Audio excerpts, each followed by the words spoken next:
Our understanding of what trauma is changing rapidly. What is considered trauma? I'll share that and more in this video.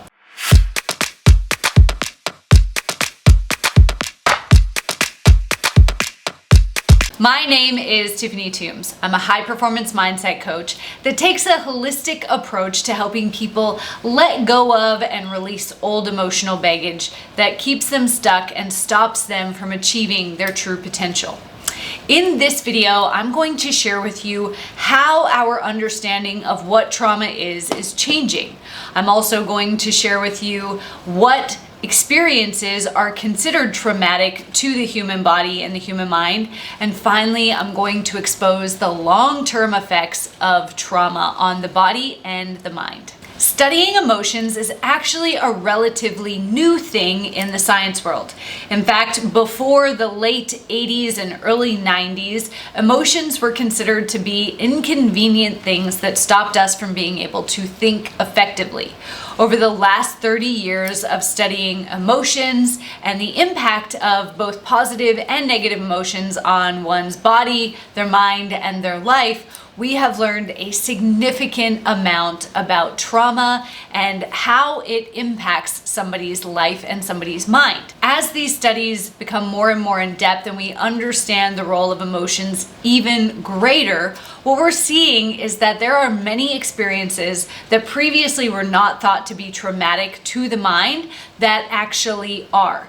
We are developing a more inclusive sense of what trauma is as we start to understand more about the basic human needs that every single person has. And what we're also finding is that many of the symptoms that are often used to diagnose somebody as having a particular mental health condition, depression, anxiety, borderline personality disorder, oftentimes these symptoms are actually adaptive behaviors that the person adopted in order to be able to deal with and process the trauma that they experienced. We also have a different understanding of post-traumatic stress disorder. In fact, post-traumatic stress disorder has been split into two different branches.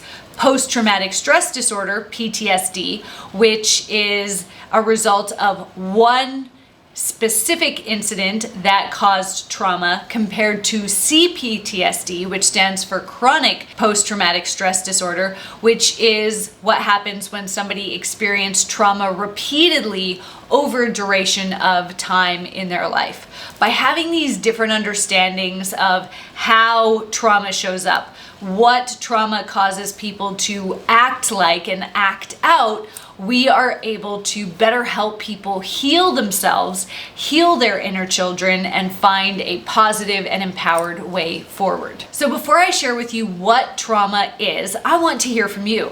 Prior to watching this video, what did you consider trauma to be? Go to the comments and let me know. So in previous generations, trauma was thought to be things like abuse, physical, sexual, emotional. It was thought to be life-changing circumstances like a traumatic accident or experience like war. What we know now is that trauma is so much more, and trauma is actually part of the human experience. What we know about trauma now is that trauma is any circumstance that we experienced, especially as children, in which our needs were not being met. Now, as children, there are a couple primary needs that we need to have met in order to not experience trauma. These needs are safety or survival, the knowing that we are safe and protected, attachment, love, or connection with especially our mom, but any adult figure, and authenticity, which means that we are able to connect to our true self and ask for what we need and feel safe in the ability to do that. Now, when these needs are not being met, it is processed as trauma by the child's mind. Trauma is also considered any experience in which we had to betray ourselves, change our needs or change our viewpoints, how we felt about a situation in order to feel safe, when we quieted ourselves down or we made ourselves dimmer or disappear into the background so that we wouldn't be criticized, so that we wouldn't be hit or abused in some way. Any of those behaviors that we took on to protect ourselves that actually betrayed our human needs is also considered traumatic to the child's mind. It's important to know that the ages of 0 to 7 are critical developmental years for us. During that age, our mind is a blank canvas. It is a complete sponge that is taking in information from our surroundings and creating belief systems, behaviors, and even aspects of our personality. It's also taking on identities. And so when we have to betray ourselves during those ages in order to get love or to get that connection, in order to feel like we will be safe, we can create identities, personality traits for ourselves, and even belief systems that don't truly serve us. We then spend the rest of our life validating those belief systems, those personality traits, and those identities as true so that those weeds of the mind, so to speak, get thicker and stronger. Healing is then going to be any circumstance in which we start to peel away those layers, discover our true self, and let go of those old limiting beliefs and emotions to allow us to become our most authentic self. So knowing this now, what kinds of experiences would constitute as traumatic? We want to be careful not to look back on our childhood and judge the experiences that we had from an adult frame of mind. Remember, as an adult, you have far more intelligence, more access to logic and reason, and just more information in general than you had back then. When we evaluate or judge what we experienced as a child from an older mindset, we can actually re-traumatize ourselves and keep ourselves stuck. We want to instead seek to understand how the child version of us felt in that moment, because part of our psyche actually gets stuck at the age that we were when these traumatic events happened. This is what we know as an inner child, and a lot of healing techniques in today's world do inner child work to allow that inner child to get what they didn't have. So experiences like having a parent who was emotionally unavailable, maybe that parent worked a lot, or maybe that parent had their own mental health challenges or their own trauma that they hadn't dealt with, and so they weren't able to hold space for the child to have an emotional experience or to experience and be curious about their own emotions. Maybe you had a parent who dumped their emotions on you or treated you more like their best friend instead of like their child. That can create a traumatic experience for the child.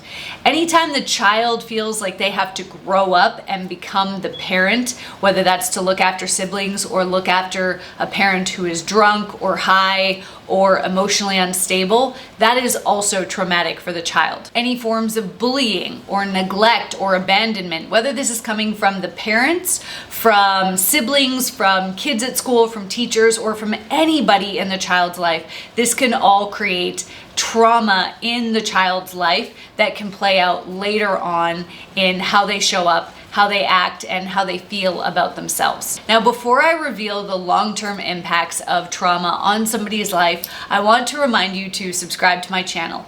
I am putting out brand new videos every single week to help you master your mind, let go of old emotions, limiting beliefs, and heal your trauma so that you can step into the highest version of yourself. There are numerous long-term impacts that experiencing trauma or adverse experiences can have throughout our life. There was an incredibly insightful study done called the ACE study. ACE, A-C-E, stands for Adverse Childhood Experiences.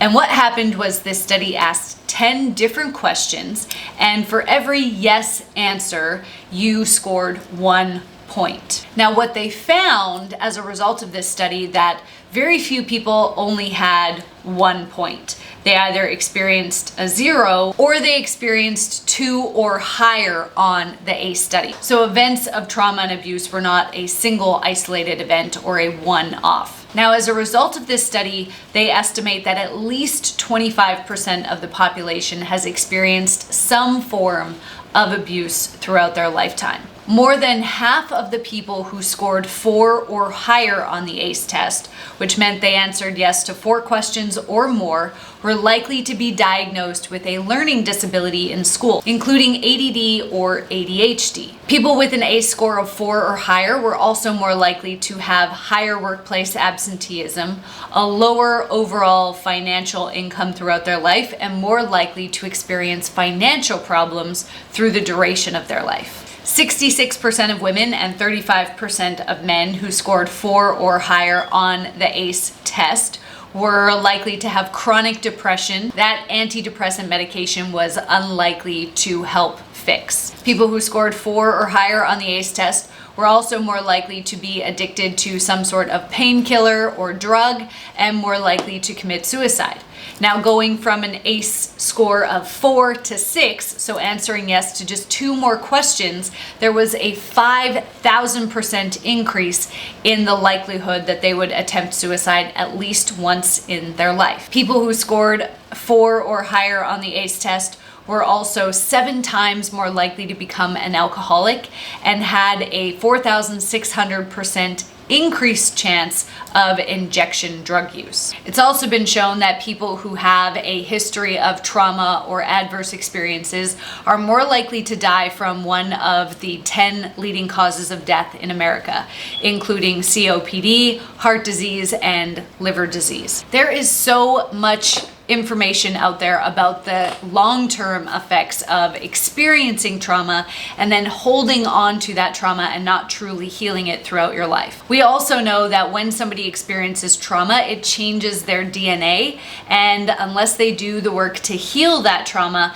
they're more likely to pass down that trauma through their DNA to the next generation. Now, if you want to see what your ACE score would be, all you have to do is click on the link in the description, and that will give you instant access to the ACE test. Thank you so much for watching.